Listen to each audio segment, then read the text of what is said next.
Hello, everyone, and you're very welcome to our January 2018 PR Tips webinar. With the new year comes everyone's enthusiasm to get over their fears of public speaking, and it is an ideal time to capitalize on this desire of people to make changes by having a club open night or similar event to promote your club.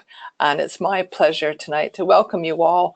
We have 4 great, talented panelists who are going to be giving us their insights on what it takes to get visitors through the door. So I am going to show you my screen, and then you can see what we have here. So I'm going to show you my screen, and if we have questions, we'll deal with all the questions at the end. So how do I share my screen? There we are. Slideshow, play from start. Ta-da! So getting them through the door, these are proven tactics to attract visitors to your club. I will now introduce our session objectives. So our goals tonight are to identify simple ways to strengthen your club by attracting visitors. So you might wonder, why? Why do I want to attract visitors? And I think the basic question is, if you don't attract visitors, your club will wither up and die. Now, it sounds funny, but it's true, because the basic mechanics of attrition mean people are going to leave your community, they're going to get other interests. In my club in Inverness last year, we had 4 of our members go off pregnant and have new babies, and none of them are back yet. So there you go, 4 people out of 24, that makes a big impact. So that's why you want to attract visitors. So tonight we're going to cover 4 main areas. We're going to start with media relations, and that means sending out press releases. And this is about contacting your local media. And we've got somebody who's going to tell you some of the tips and tricks he's used to generate publicity. Next, we're going to talk about online tools and social platforms. And we're going to get the real life experiences of a club that was stable and then dropped to below fewer than 10 members, and how they've dealt with this and used some online tools to generate visitors and ultimately new members. Then we're going to turn to open nights, and we're going to have somebody who's an old hand at open nights, who's done them, started lots of clubs, and that will be, I think, particularly relevant for anybody who's looking to do an open night. So the publicity you can do there. And then ultimately, how you can reach out to other organizations and tap into their networks. And that'll be our 4th panelist. So I will now introduce you to our panelists. First off, we've got Alex Knibbs. Alex is the president of Safron Walden Speakers. And earlier this year, I think around October time, Alex had some great success using some publicity stunts to generate some media coverage of this new club in England. Next, we're going to have Jim Boyd, and Jim is the treasurer of Linlithgow's Speakers, Toastmasters, and he's going to talk about the online tools and social media platforms that they used to attract people to the club. Next, we'll have John Cox, who is the club growth director on the district leadership team at D71, and John is going to talk to us about open night publicity. And then finally, we're going to have Sheila Fraser, DTM. Sheila is the past Division S, that's Scotland, Division S district governor. And Sheila is going to talk to us about how she leverages other people's networks to attract visitors to clubs. And she has done this for clubs all over Scotland. So you're all very welcome. Thank you, panelists, for volunteering tonight to help out. Why don't we start now with just a quick overview, before we start with Alex, just a quick overview of what is PR. Where have I lost my slide? I think I put it in the wrong spot. Well, I'll just tell you just quickly, what is public relations versus what is marketing and advertising. PR essentially is all the things that you can do for free to generate awareness of your club. My favorite is always getting in your local newspaper, getting on your local radio, and even ideally getting television coverage, because it's a tremendous way to reach lots and lots of people. What is public relations not? It is not paying for advertising. That is the key difference. So if you put out a media release on behalf of your club about an event that you're holding and the newspaper runs it, they run it as what's known as editorial coverage. And editorial coverage is free. This is a story in your local newspaper or a news item on your local radio or television. So you haven't had to spend any money getting that exposure. That is the main difference between public relations and advertising. All public relations activity broadly falls under the umbrella of marketing. So marketing takes many forms. You can write to people, you can have PDFs they download from your website. That's all marketing. So there's a huge range of things.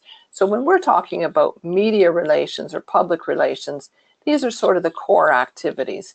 The other side of that now is social media, and that's another way of doing free things to raise awareness of your local club. So these are just some, so we have our terminology right. So I hope that's helpful. So Alex, we'll start with you. You've had some great success getting exposure for your club and roping in some high-profile people. Why don't you tell us what you've done, Alex, to raise awareness of Safron Walden speakers? Right. Thanks for that introduction, Laura. I think you raised some great initial points there. I just want to do a quick audio check to make sure that you can hear me all right. I'm standing a little bit closer to my laptop, so hopefully the audio is okay. Can you just confirm that it's audible? It is super. Thank you for checking, Alex. Excellent. Okay. I think one of the first things you mentioned there was critical. The whole thing about the marketing and the use of your local press compared to actually paying for advertising. And what can you do there? Well, there's a number of things that perhaps can be available to you to help publicize the Toastmasters Club which you are affiliated to. Now, most of what I'm going to share with you over the next few minutes is going to be focused around what we've done at Safron Walden Speakers Club. The club's been going for a little over 2 years now, probably 2 to 2.5 years, and it was as much luck as judgment that we set the club up, because Cambridge Speakers, another club I belong to, was looking for potentially another venue to help cut costs. And I'd suggested maybe Safron Walden Town Hall, not appreciating that other people at Cambridge didn't realise that this was in a place called Safron Walden. The people based in Cambridge thought it was perhaps one of the Cambridge University halls. So there was a bit of confusion there. But that was the spur to say, well, I wonder if we could set up a brand new club out of Safron Walden. Now, for those who don't know, it's a medieval marketing town.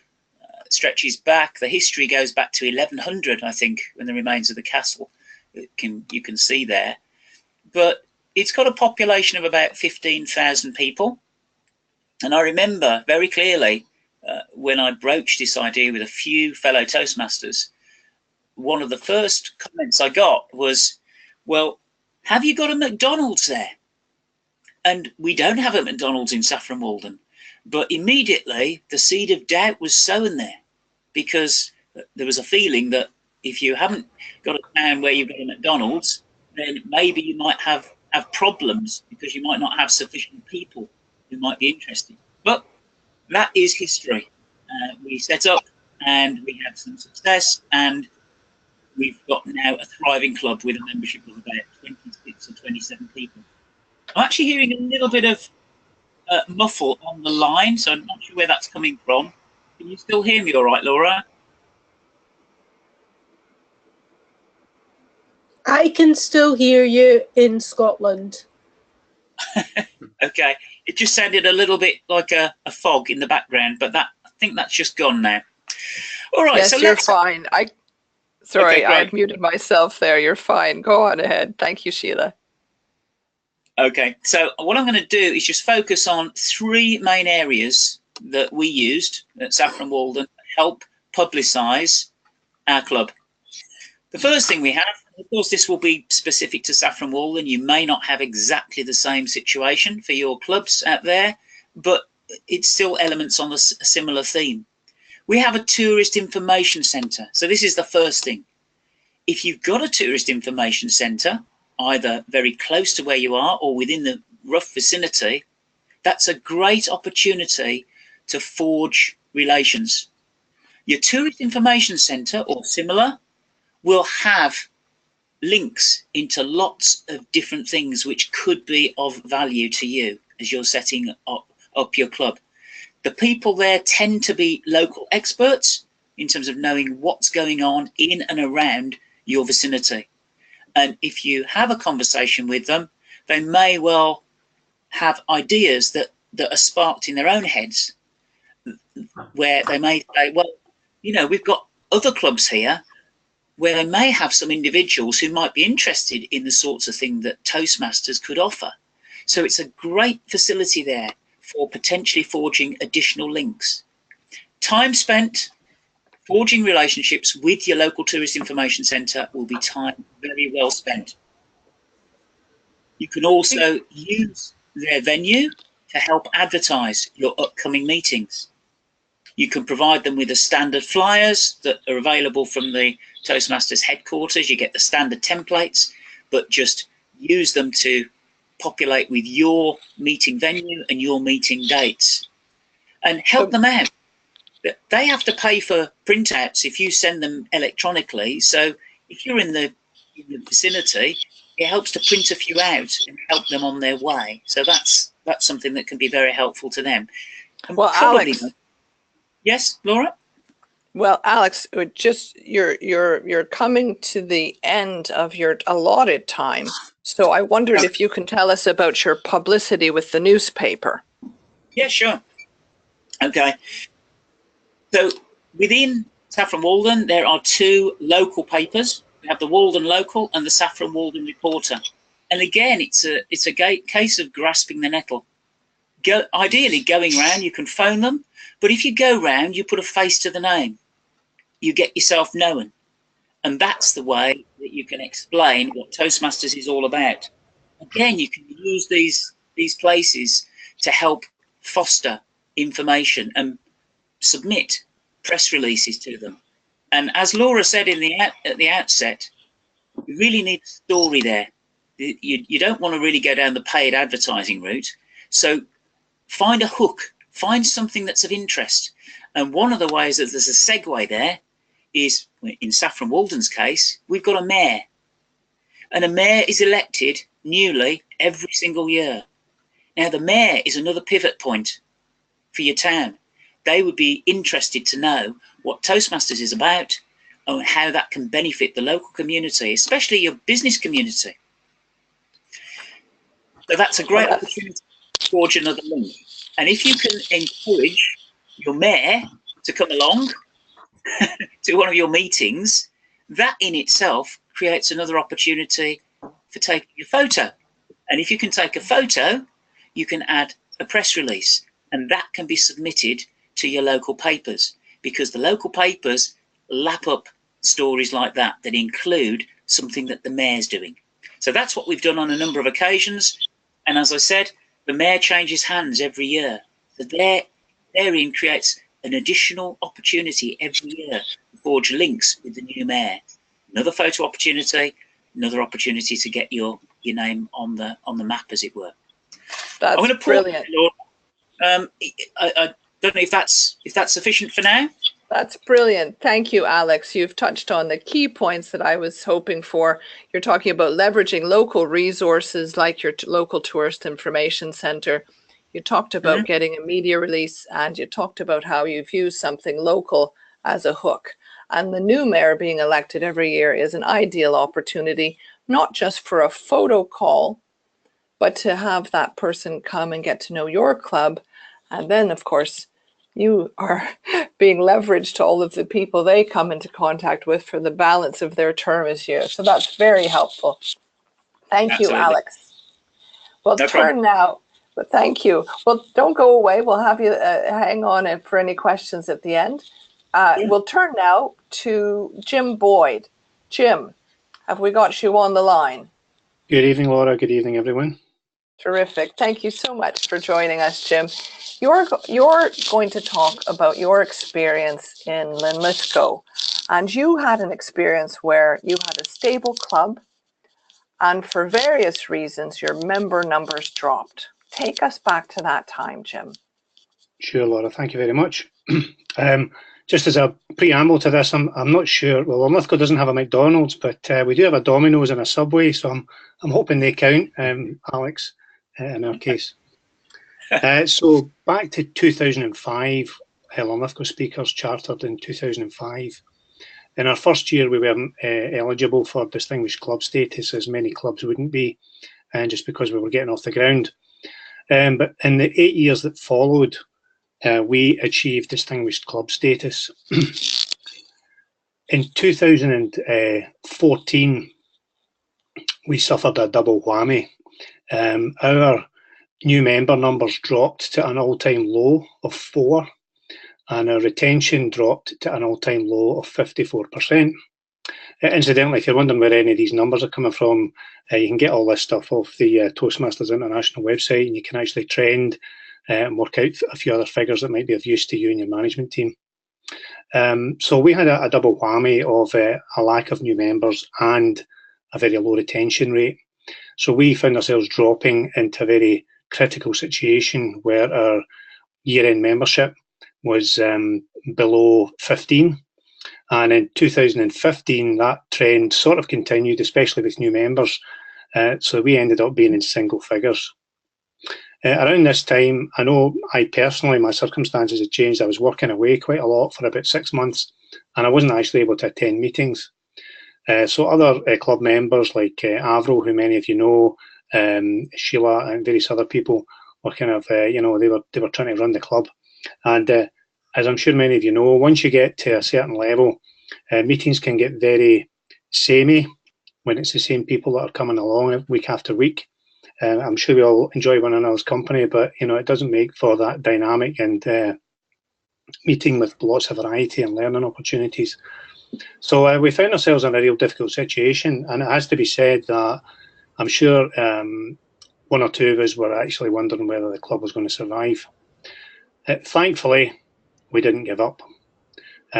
We kind of pulled our resources together and kind of tried to figure out what was going on here.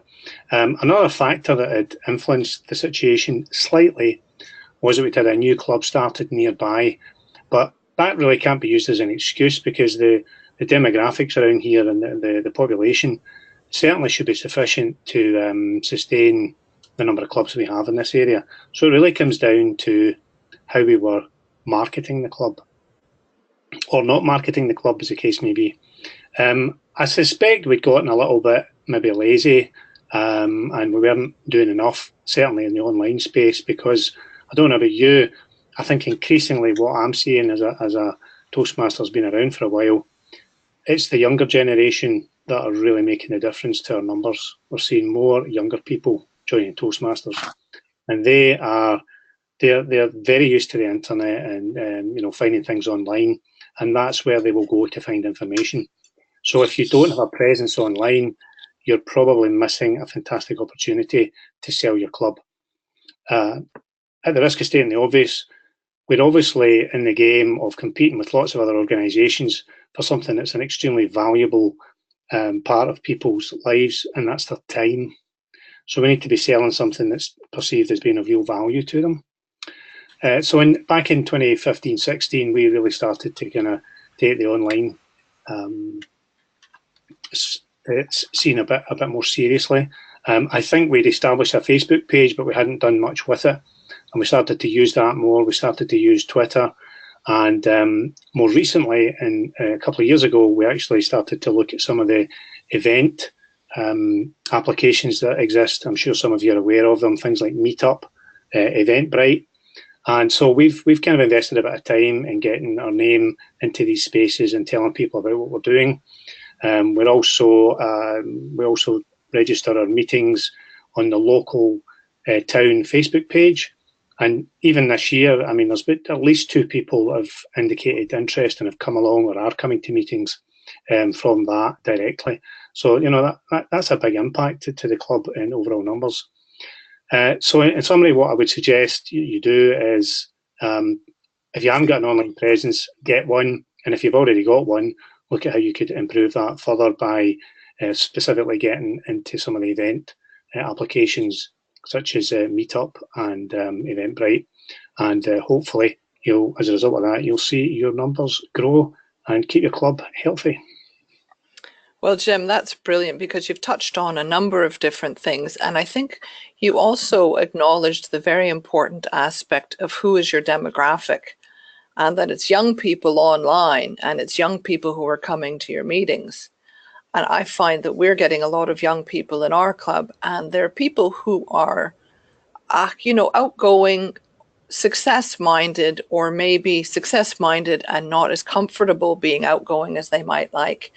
And we've had a great success using Eventbrite to promote our meetings. Tell me, Jim, how do you manage the workload of this? How do you divvy it up in your club? I think we've very much kind of left it to individuals to kind of do what they can, and it's probably something that we need to look a bit closer at. But even something as simple as, I mentioned, our local Facebook page, one of the things that I try and do is put one post onto that, and then just take that same post, edit it down for Twitter, and use the same post that I've put on the local town Facebook page as it. Well, in fact, got that wrong. I write the original post for our own Facebook page, then transfer it to the local town Facebook page, and edit it for Twitter. And we've also, the other thing I should have added was that I know Avril's been doing a great job of this. She's been posting a lot more photographs and occasional videos that we do onto our club website.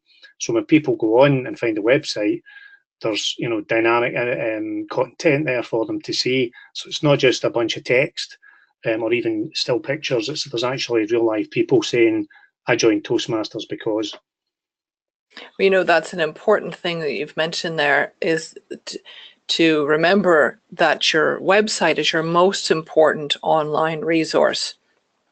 I think we've all maybe had our heads turned by Facebook, and everybody's focused on Facebook. But one of the things is that your website will come up if somebody's searching the internet for public speaking and the name of your town. Hopefully your Toastmasters Club website will come up, and that'll come up.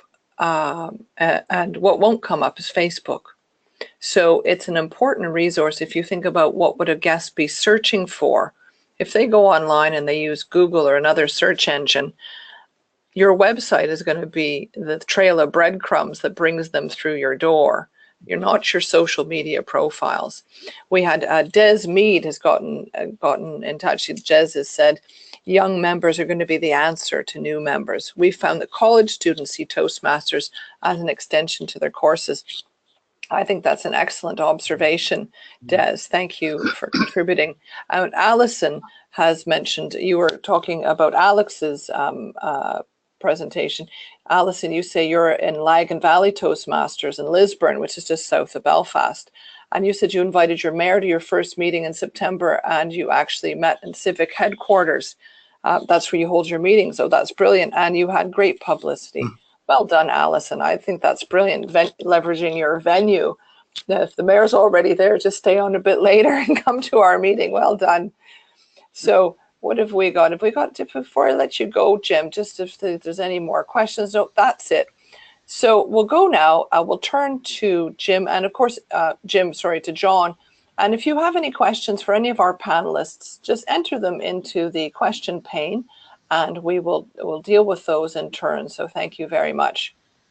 Oh, there's my public relations page. Looks like I moved it to the wrong spot. So we'll go now to our third of 4 panelists, and that is the D71 Club Growth Director, John Cox. John, are you on the line?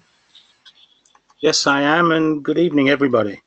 I think Good we've evening. already heard quite a lot of great ideas, and I think that certainly from my perception is that there's probably 4 or 5 key things that will help to get people along to an open night. I've had about 4 years experience of open nights, and a couple of them were not that great, and we certainly last year we made some real impact and bringing in to one we had about 30 guests, 30 visitors, and another one we had about 25 visitors, and in both situations we got at least 12 to 15 people to join on the night, so they were really successful. But what were the lessons that we learned That's from that? tremendous. Just before we rush past that, 12 to 15 people to join on the night. I mean, you must have been delighted. Well, yes, but we the other thing we did is that we offered a significant discount if they did join on the night and paid before the next meeting. So we Brilliant. actually knocked 30% off the joining fee.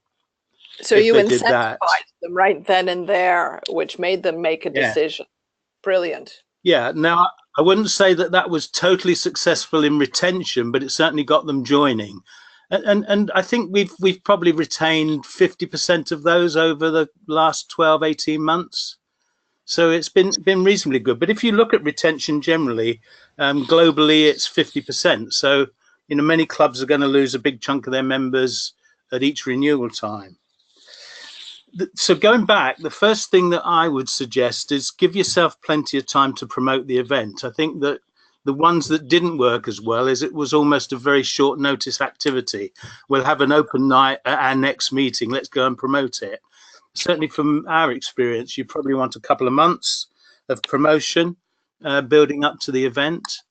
We've certainly found the new year is a good time, and I think a lot of clubs get a lot of inquiries and a lot of visitors in the new year because as well as keeping fit, they're also looking at their careers and some of their own personal development. So I think that new year is a good time to operate one.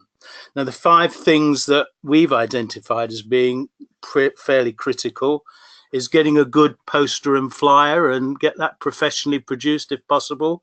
We've certainly found students, college students in the media departments are looking for projects in the design department. So you can often get some help with that at relatively low or no cost. And we certainly did that with the student that we used for the Nottingham conference to produce the brochure. The other thing is that once you've got those flyers and posters, then get them onto as many notice boards as you possibly can. And, you know, local companies, notice boards. We've certainly used local supermarkets, local libraries. Coffee shops have been good. So every Costa Coffee and every Starbucks have got notice boards, get them up on there. So get anything up in the local community as far and as wide as you possibly can. All of the clubs that we've been involved in, that they've kept a database of everybody that's inquired from day one and everybody that's visited from day one but never joined. And in many cases, that's sort of got up into a couple of hundred names now, a couple of hundred email addresses. So that's given us a database of who to contact. We were also one of the early adopters of Meetup. So we've probably had in one of the clubs Meetup for probably 6 or 7 years. And we've got 640 Meetup members. Interestingly, probably less than 50 have ever been to a meeting, but we still keep mailing them and saying, look, you haven't been to a meeting yet, come along and have a look and see what you think. So, you know, we've tried to build up as big a database as possible of people that we can contact on a regular basis. Social media, you've talked about, and I've said that we're quite great believers in Meetup, but make use of it, because you can email every one of your Meetup members on a regular basis, and we try and do that.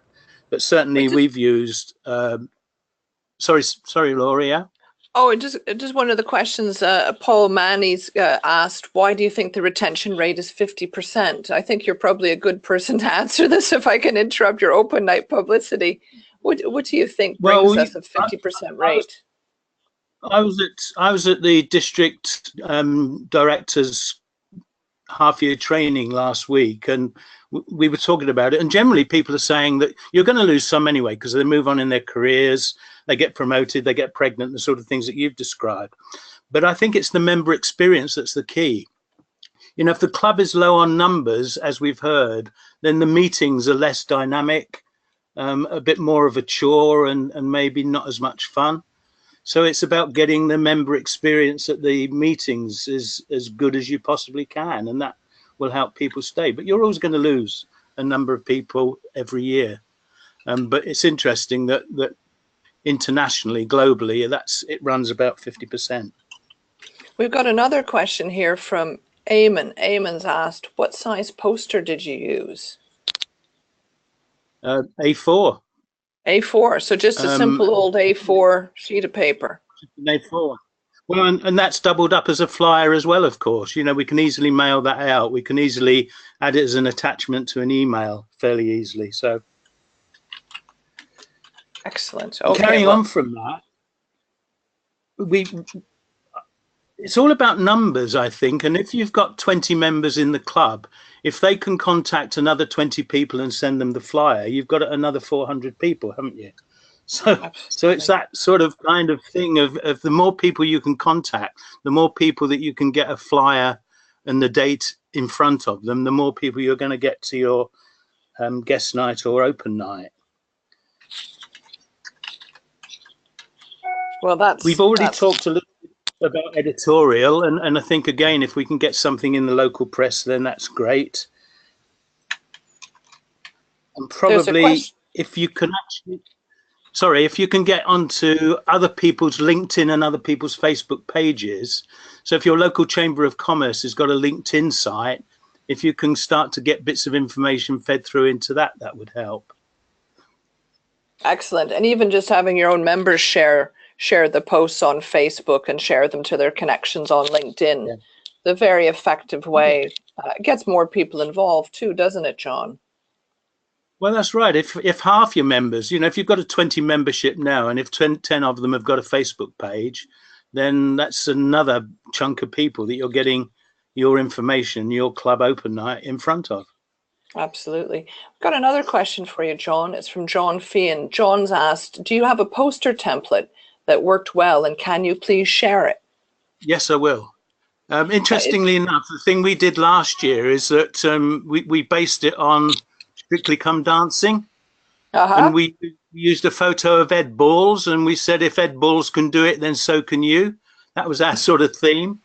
And this year we've got 2 open nights next week, and one of the clubs has put a picture of Prince William on there, saying that have you got a wedding speech coming up? Yes, I saw that. I actually wondered if you're getting in trouble for using that photo, because you obviously don't own it. Have to worry about copyright. It's in the public domain, isn't it? And I've always worked on the basis that I wait until somebody tells me I can't do it. Absolutely, and there's what's that thing? It's a seek forgiveness afterwards. Yeah, right. Well, that's great. Well, John, we will get a copy of your thing, and maybe we can send it as an attachment. But you have that on the D71 group, or your it's on one of the Facebook pages. So if you share it with me, I can put it on the D71 PR page. John, how would that be? And you can download it as a file. It's definitely on the D71 Facebook page. Perfect. And what Bridget, I've done is, can I just go back? Is that everybody that's got an open night or a coming up in the short term, if they email me their flyer, I will put it up on the D71 site. Excellent. Brilliant. So I hope everybody got that. John will share your flyers on the D71 Facebook page. Is this what you're talking about, John? Yeah, and I'll post it on mine as well, and that sort of goes fairly wide these days. Excellent. Bridget has commented that quality meetings are the essential. The social aspect and fun are key to retention. Regular poster adverts works very well in your area. Well, that's great, Bridget. John, we've answered your question. We got another couple of questions. Just Des says that Powder Mills, Toastmasters, and Ballincollig in Cork are planning to hold a meeting entirely in Irish, coinciding with St. Patrick's Day celebrations. Brilliant. Absolutely brilliant. We view this as a unique event and hope to attract national TV and press media. We're planning for this. Approaching these media seems daunting, but we think this will be a newsworthy event. Des, I am here to help you. We've got some media release templates up there. And absolutely, if there's anything I can help you to make a success of this, you know, the D71 leadership team is here as a resource for you to tap into. So please know that you can get some help from us. Crystal Long has said that they have an open day coming up next Saturday, the 27th, for Bishopstown. So if you send that along, we can share that. Paul O'Mani. Paul, you've asked, do we know of clubs that have a high retention rate, and can we learn from them? John, can you answer this question for Paul? I think it was mentioned earlier on, is if you go onto Toastmasters International website, some of this data's around in terms of club retention. But there are some clubs that clearly got sort of 70, 80% retention one year, but then see it dip the next for various reasons. But that will probably be the best place to start, is to go on and dig out the club retention data and see which clubs are doing really well. You've only got access to that data on Toastmasters International's website if you're a club officer, correct? Yeah. Yes, that's right. So these would be your district stats page. So that's what to look for, Paul. And if you have any trouble finding that, I'm sure John and I can help you with that. There's a person that produces a lot of the statistics for Toastmasters International called Mike Rafferty. And if you actually Google his name and put Mike Rafferty Toastmasters International, you'll actually find a lot of the data that he produces, which includes member retention. Excellent. Right. Well, Sheila, have we got you on the line? Yes, I'm here. Well, Sheila, you have synthesized a lot of the tactics and techniques that we've heard from our your three predecessors tonight talking about. So why don't you tell us your magic formula for attracting visitors? I have picked up on some of the things that have already been said, and one of the things I would like to say is beware of people like me swanning off and being a division governor, because I left my club to do division governor activities, which made my club weaker. So what Jim Boyd was telling you about was his club became weak because I was doing division governor activities. So I would like to flag that up, because it's been mentioned, is beware if somebody in your club is going to be doing something else that is not focusing on their club. That's the first thing I would like to mention. So it's kind of backing up people that have gone off to do other things. To build good relationships, and I've got a list, and some of them have already been mentioned. John Cox said the Chamber of Commerce, and I would agree that is a really good way of accessing lots of people.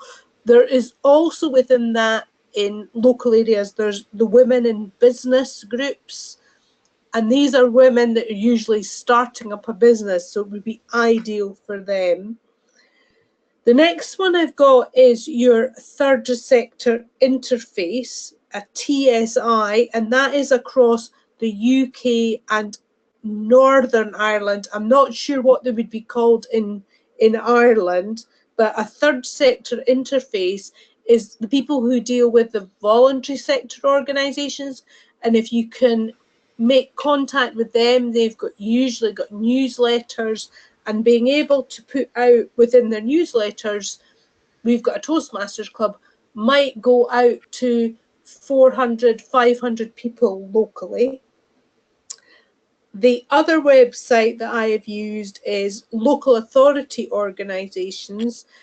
Local authority organisations in UK, Northern Ireland, is on one website, and this is called ALISS, ALISS. So you can go into that website, you can find your local authority organisations and get a batch of email addresses. The I have written down the Church of Scotland, but obviously there's the Church of Ireland. You can search their websites to get a batch of email addresses, and make sure if you're using them that you mention that Toastmasters originally started in the YMCA, because the YMCA and the church, that links really well together for these type of organizations. Business Gateway Network, somebody else mentioned that, I think, earlier as well. And the other thing I've got is offer to be a speaker at local groups. Probus, over 50s clubs are places that we have spoken at.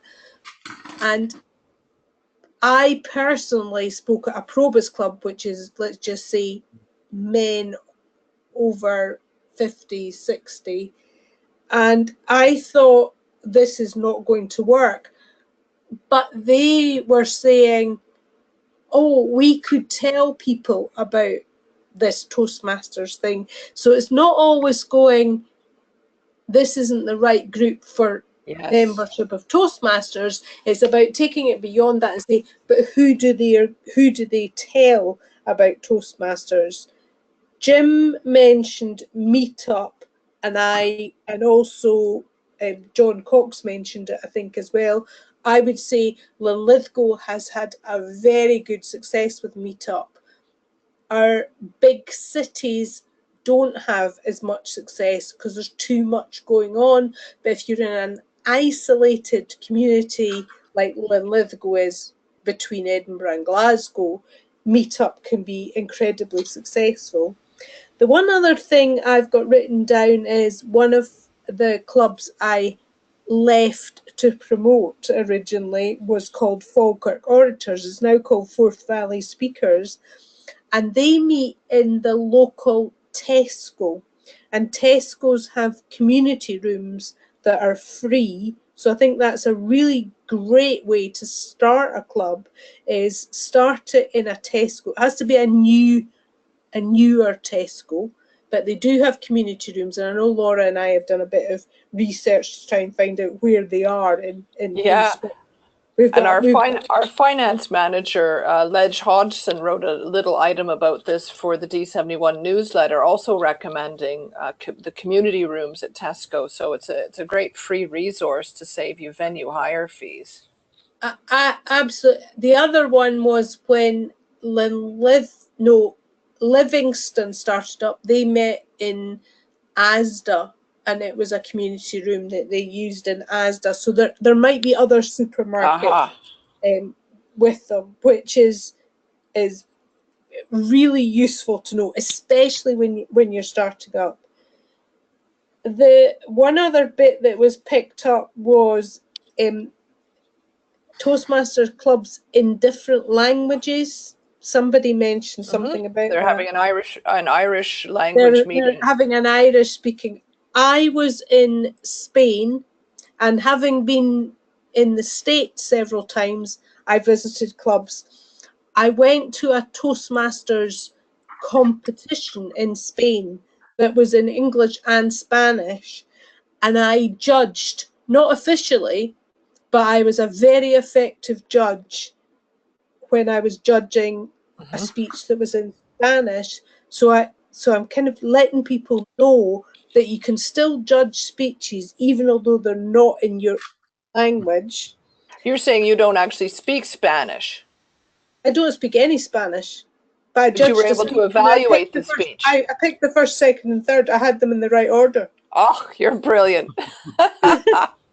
just by judging on everything else apart from the words. Wow.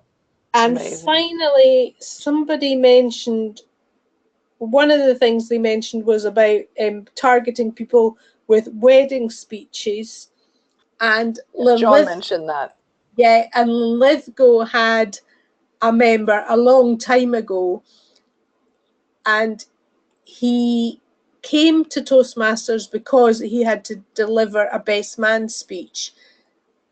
But about a year after that, he got married, and he wouldn't have ever got married if he hadn't been in Toastmasters and wasn't worried about giving the speech. Isn't that brilliant? The Toastmasters literally can change your life. Absolutely.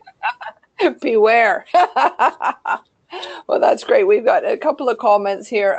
Alison Matthews has said, Sheila, I was actually asked to speak at a Women in Business event in my local area Thursday past, and made it very clear that I was only able to do so because of Toastmasters. So that was a great free plug. Thank you, Alison.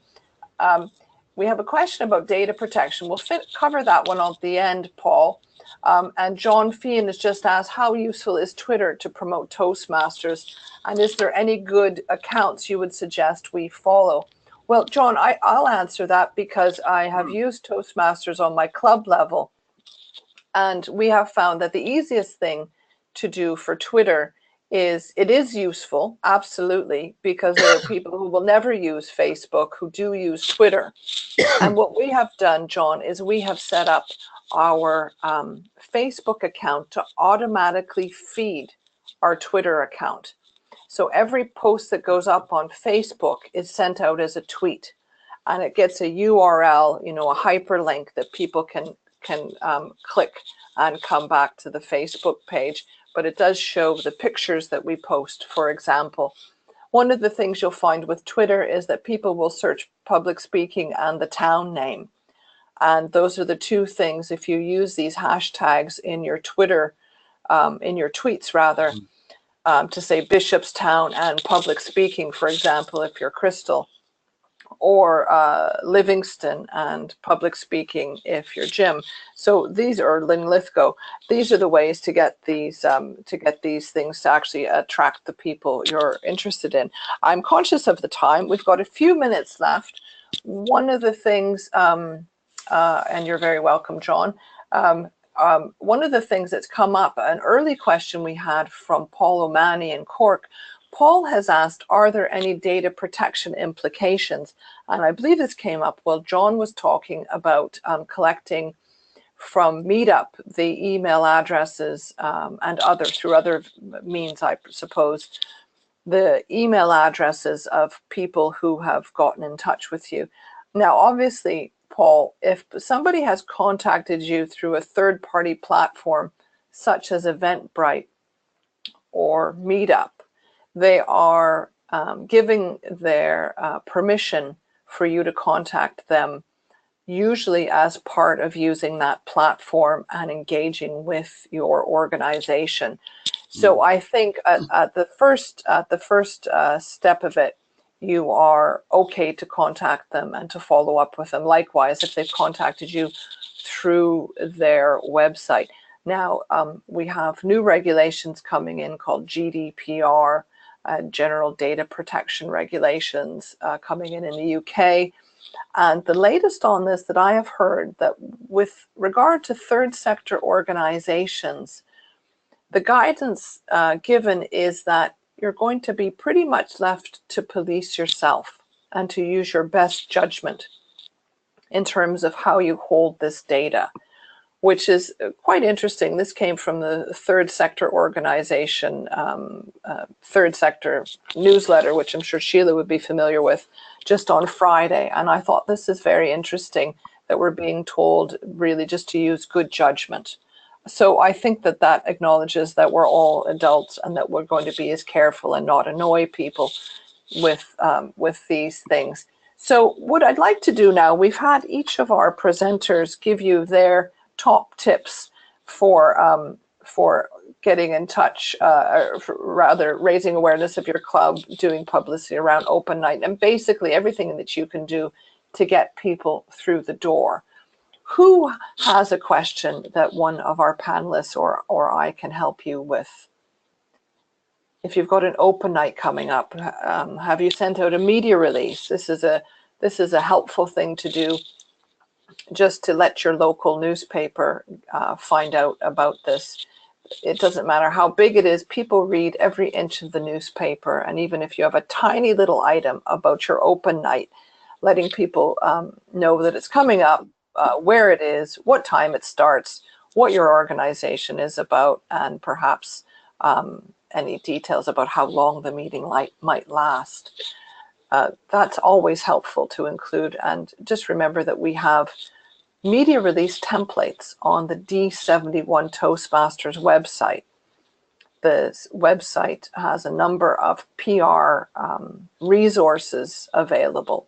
So please think about using those if you are a bit intimidated, or even if you're not intimidated. The open night media release template is something you can just download to your computer, personalize it, and send it out. And you can always do well by simply pasting the body of your media release into an email, finding out who the contact person is at your local newspaper, writing 2 or 3 lines at the beginning, and always including your telephone number if they want to come back to you, or obviously they'll have your email. So those are a couple of things. Oh, somebody's very keen to get in touch. They're actually ringing the phone. That's a landline, everyone. Have you heard about them? We still use them. Crystal has a question. Crystal, let me find out what your question is. How much time in advance should you email your media release before your event in order for it to get a chance to be published? Well, depending on where you live, Crystal, I think you want to get at least a week ahead of time. My community here, we have one weekly newspaper. We have another newspaper that publishes twice a week, and we have a daily regional newspaper. So there are 3 different opportunities to get some coverage just in my little town here in Scotland. And I would say that at least a week in advance would be good. If you want somebody to come along, definitely, if you're going to have a photo call, i.e. if you've got something, you're making some sort of presentation, a week in advance is definitely a good time. If you send it 2 weeks in advance, then a week in advance, you can always follow up with them. And I think that that's always useful as well. You don't want to be a pest, but you can always follow up with the news editor or one of the journalists. Often they'll have their name and their email address now in the newspaper. I would emphasize, always helpful to read the newspaper that you're sending this to, so you can get a sense of which person might be useful, which sort of person covers local events and your type of thing. So hopefully that's been helpful. Crystal, what other questions have you got? Anyone want to tap into this wealth of expertise we have here? We've got another question here. Yes, send your media release out as soon as you can, really. I think that's probably the best advice, and to make sure that you've got contact information. One really helpful piece of advice is to remember it's called a news release for a reason. You want to make sure you have something that is newsworthy. So often a typical news release will have the item of news in the first line of the news release. So Bishopstown Toastmasters is hosting an open night Thursday, 28th January, and everyone is welcome. That's the news. You can fill it in. Think of it as an inverted pyramid. You have the most important thing at the very top, and then anything that comes after that could nearly be chopped off, but that first part would convey the most important information. So that's a good way to think about structuring your media release. Again, the templates that we have online are there. So that's it for the questions. I think I'd like to thank each of our panelists. We've had Alex Knibbs, Jim Boyd, John Cox, and Sheila Fraser. So thank you each for your time this evening. Any last thoughts from any of you before we wrap up? If I could just build on Sheila's comments about using intermediaries, that I would certainly suggest that we try and look at all the professional bodies like the Chartered Institute of Accounting, Chartered Management Institute, the Chartered Institute of Marketing, and the Chartered Institute of Personnel and Development, and look at their LinkedIn pages and Facebook pages and see if it's possible to get anything onto those. That's a great point, John. One of the things that my club did last year, and perhaps the year before as well, we had a couple of joint meetings. We had one with Highland Businesswomen, which was brilliant. We did this 2 years in a row. And last year we had the region advisor, Aletta Rochaw from Toastmasters International, as our guest speaker at Highland Businesswomen. We also had a joint meeting on our regular meeting night at our regular Toastmasters venue with the Chartered Institute of Personal Development, and that was excellent. And some of them were great natural speakers. One of them won the table topics that night as best table topic speaker. So there's great opportunities for synergies, not just for getting the word out to their members, but also for inviting them en masse. I think sometimes there's safety in numbers when people know that they're going to have some of their colleagues from the association at the event. It can be a little bit less intimidating. Des has gotten in touch to say thank you all. Des, you're very welcome. I hope you found it helpful.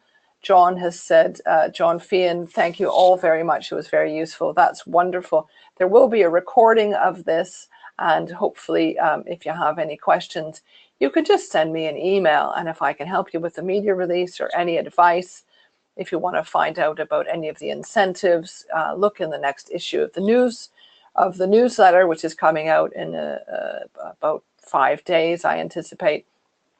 And of course, there are club growth incentives from John Cox, your club growth director. Alison's been in touch to say many thanks, everyone. Very useful session. It's wonderful to get your feedback. Thank you very much, everyone, for getting in touch. Crystal has said, thanks very much, everyone. These types of webinar are very valuable, especially for PR.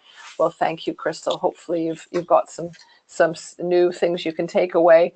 The additional resources are on the screen here. You can see we've got the D71 Toastmasters website. And I'd also like to draw your attention to past webinars.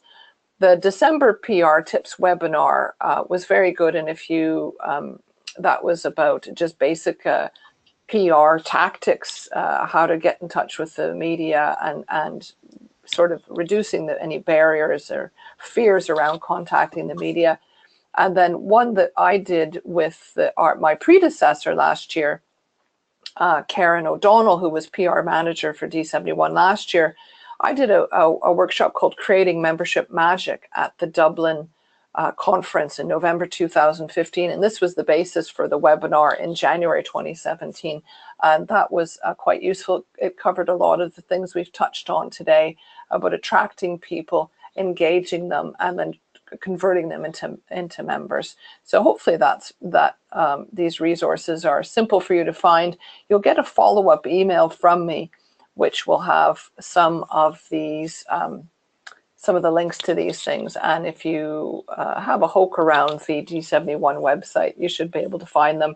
I'd like to thank all of my presenters and wish everyone an excellent end of the evening. Thank you all for coming along and for volunteering your time this Sunday evening.